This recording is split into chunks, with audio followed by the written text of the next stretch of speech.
Hello and welcome back to Planet Patrick. In the last video, I travelled from Doha to Dublin in Qatar Airways Business Class. Hello from Hamad International Airport. I'm Patrick Hughes and this is Planet Patrick.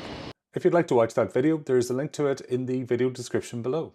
I spent a little time in the Oryx Business Lounge at Doha International Airport, also known as Hamad International Airport. And there's four things I wish I'd known before I went to that particular lounge. The first thing is to do with upgrades. With an upgrade to business on Qatar Airways, sadly, that does not include access to a business class lounge. If you want to do that, you can pay in advance. I didn't do that on the off chance that they would let me into one. They haven't. So I'm going to try and pay my way into the Oryx Lounge. Honestly, it's a shame that lounge access is not included as part of the upgrade price to Qatar Business Class. The second thing I wish I'd known is that there's a few options when it comes to paid for lounge choices.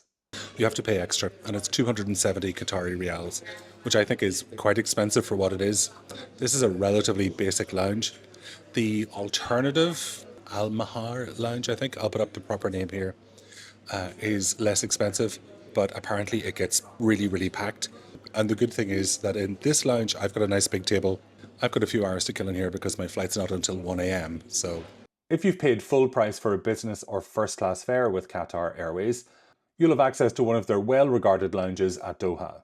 In my research, I came across Al Maha and Oryx as the two paid options, but in reality, you can pay to access almost any of the lounges at Doha, including the fancy business and first class lounges. Let's talk a little bit about price. The cheapest option is the Al Maha lounge, which costs 230 Qatari Riyal. That works out around £47, 63 US dollars at today's exchange rates. The Oryx Lounge, which I went to, cost 270 Qatari Riyal. That's about £55, 74 US dollars.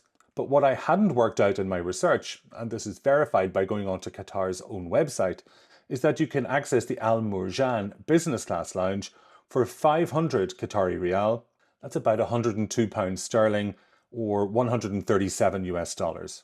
And if you want to really splash out, you can go to the Al Safwa First Class Lounge by paying 650 Qatari Riyal, that's £133 sterling, or 178 US dollars. So for my £55, what did I get? The third thing I realised pretty quickly is that the food and drink options are, at best, mediocre. Look at this food-drink spread. If you think this is the intro to it and there's something more delicious at the back of the lounge, there isn't really. There are canned sodas, or minerals as we call them in Ireland. There's small salads, small snacky things, and you might get one hot dish if you're lucky at the back of the lounge. I'm going to have quite a few of these little chicken Caesar salads. There's also a games room, a workplace that you can use, bathrooms, as well as general seating. I chose a dining table area because I wanted to do some work on my computer, and that was really the only place I could do that if I wanted to also have a snack and a drink at the same time. Drinks were self-serve, with a very small alcohol selection, which isn't entirely surprising, with one type of white and one type of red wine. There's really nothing fancy or premium here. Mostly we saw two members of staff, somebody who was restocking the food and drink, and somebody who was clearing back tables to get them ready. There was also a security guard. There was very, very little interaction with anybody apart from at the point of paying whenever you come into the lounge. So having had a look at the lounge, the fourth thing that was on my mind is the value. Here's the deal.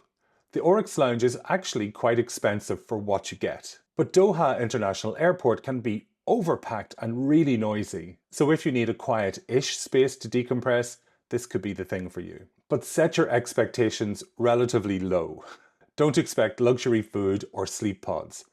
Don't expect the Wi-Fi to be fast or even consistent. But bear in mind, if you're willing to pay more, a premium lounge like Al Murjan for £102 sterling might be more to your taste. But if, like me, you upgraded to business class and it already cost over £300, adding on £102 more was probably a little bit too much. Let's be clear, the value here is in escaping the crowds. But even here towards the end of my 5-hour stay, not strictly allowed, it got quite busy and very loud. Some people like to take their phone calls with the speaker on. Next time, given the choice, I'd be tempted to spend my £55 on a decent meal in one of the really excellent restaurant choices that exist at Doha International Airport.